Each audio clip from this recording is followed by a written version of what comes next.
Hi hello नमस्कार. मी पूर्वा आपलं स्केरीचूस या यूट्यूब चॅनलवरती स्वागत करते.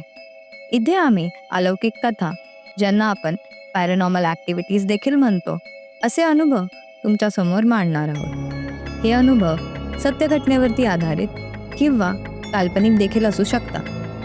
तर चला सुरू करूया.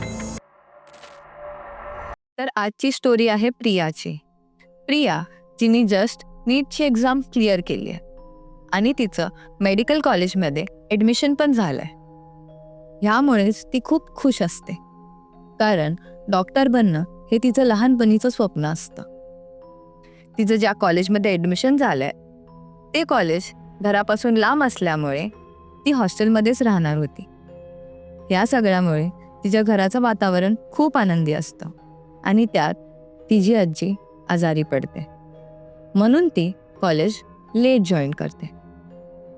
तर पुढे जायच्या आधी मी तुम्हाला प्रियाच्या पर्सनॅलिटीबद्दल सांगते. प्रिया ही खूप प्रॅक्टिकल आणि मॅच्युअर मुलगी आहे. ती सहजासहजी कोणाच्या बोलण्यात येत नाही.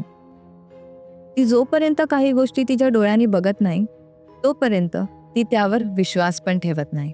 जसं मी तुम्हाला सांगितलं, प्रिया कॉलेज सेमिस्टरच्या मध्येच जॉईन करते, म्हणजे कॉलेज सुरू होऊन 2 ते 3 महिने झालेले असतात.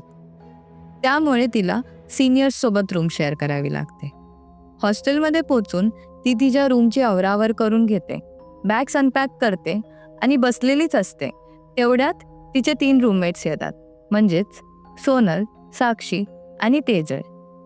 ते तिच्याशी बोलतात, ओळख करून घेतात आणि त्यांची चांगलीच मैत्री होते.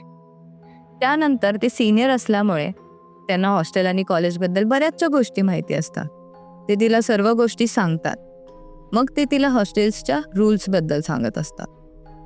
तर सोनल म्हणते की या हॉस्टेलमध्ये रूल्स आहेत, जसं की सकाळी वेळेवरती उठून ब्रेकफास्ट करायचा, दुपारचा लंच पण टाईमवरतीच झाला पाहिजे आणि रात्रीच्या 8 वाजायच्या आधी डिनर झालाच पाहिजे. आणि हे नॉर्मल रूल्स आहेत. ह्याऐवजी इम्पॉर्टंट रूल हा आहे की या हॉस्टेलमधून 12च्या नंतर ना कोणी बाहेर जाऊ शकतं ना कोणी आत येऊ शकतं. हे रूल्स सगळ्यांसाठी कंपल्सरी आहेत आणि तुला पण हे रूल्स फॉलो करायला लागतील. प्रिया ऐकते हे सगळं. तिला वाटतं की ठीक आहे, असेल इथली वॉर्डन स्ट्रिक्ट म्हणून असे रूल्स असतील. हॉस्टेलमध्ये तिची पहिलीच रात्र असल्यामुळे तिला काही झोप लागत नसते.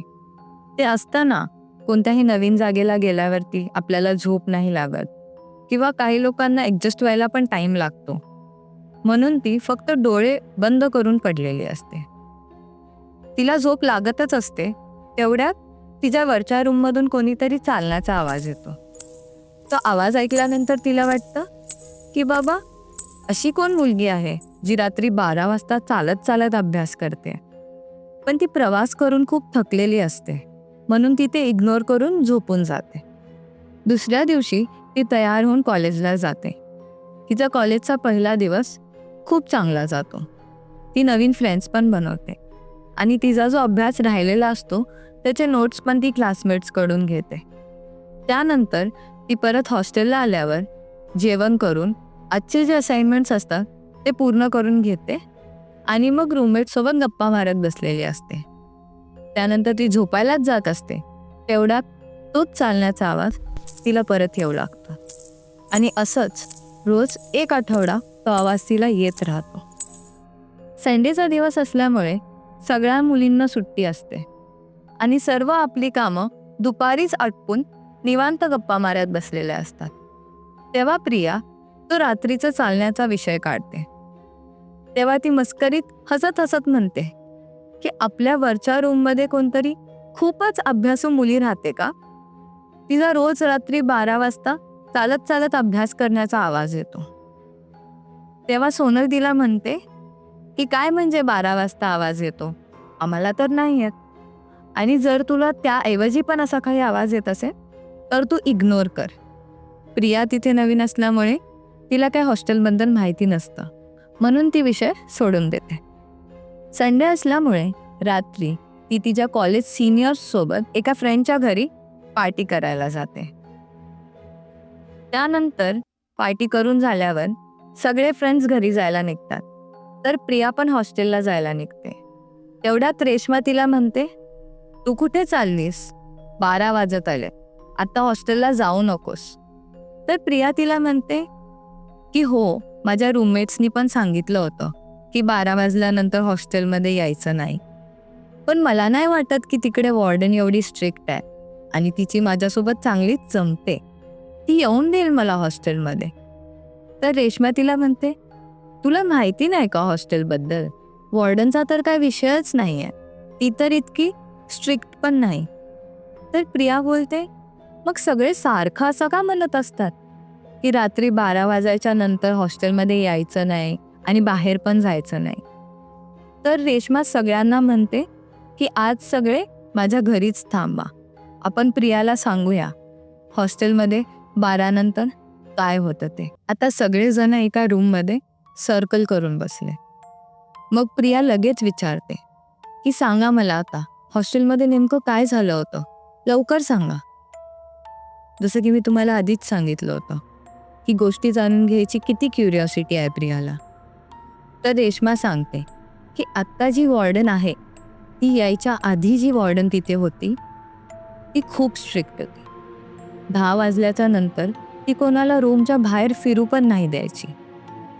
तिची स्वतःची पण त्या हॉस्टेलमध्ये एक रूम होती आणि अचानक एक दिवस तिने आत्महत्या केली. अशा खूपशा चर्चा आहेत की तिचं लग्न ठरत नव्हतं म्हणून तिने आत्महत्या केली असावी, पण खरं कारण अजून कोणालाच माहिती नाही. ही घटना घडल्यापासून त्या रूममधून चालण्याचा आवाज येतो, जसं की कोणतरी राऊंड मारते.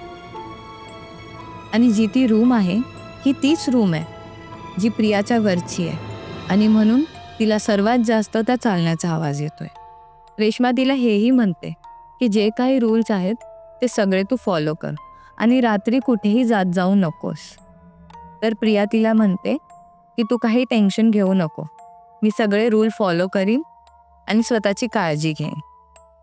पण तिचा काही यावर विश्वास बसलेला नसतो. जसं की तुम्हाला माहितीच आहे की काही गोष्टी जोपर्यंत ती स्वतःच्या डोळ्यांनी बघत नाही तोपर्यंत तिला त्यावर विश्वास बसत नाही. दुसऱ्या दिवशी कॉलेज करून ती हॉस्टेलला जाते. त्या रात्री ती त्याच गोष्टीचा विचार करत असते. तेवढ्यात तिची क्युरिओसिटी वाढते आणि ती म्हणते की वरती जाऊन बघायचं का नेमकं काय आहे ते. त्यानंतर ती 12 वाजायचा वाट बघते. जसे 12 वाजतात तो आवाज परत यायला लागतो. तो आवाज तिच्या कानावरती पडताच ती वरती जायला निघते.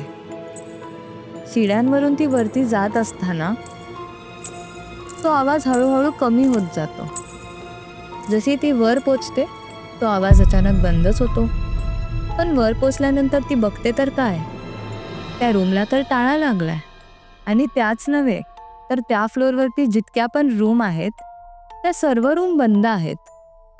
ती थोड्या वेळ तिथेच बसून राहते, कारण तिला वाटत असतं की कोणतरी तिची मस्करी करतंय. पण थोडा वेळ बसल्यानंतर तिला कोणच दिसत नाही, म्हणून ती परत तिच्या रूममध्ये जाऊन झोपून जाते. नेक्स्ट डे ती तिच्या रूममेट्सला सांगते की मी काल रात्री 12 वाजता वरती जाऊन आले. कोणतरी मुलगी नक्की आपली मस्करी करते. मला काही ती काल सापडली नाही, पण एक दिवस नक्कीच सापडेल. यावरती तिच्या रूममेट्स पण विश्वास ठेवतात आणि म्हणतात असेल कोणतरी मुलगी मस्करी करत. तर असंच एकदा प्रिया आणि तिचे रूममेट्स रात्रीचं लुडो खेळत बसलेले असतात. त्यावेळेस प्रिया खिडकीकडे तोंड करून बसलेली असते आणि तिच्या मैत्रिणी अशा तिच्या समोर बसलेल्या असतात. त्यानंतर प्रियाला असं वाटतं की कोणीतरी तिला हाक मारतंय. ती जशी वर खिडकीमध्ये बघते तर तिला एक बाई उलटी लटकून तिच्याकडे बघून हसताना दिसते. ती घाबरून किंचाळते.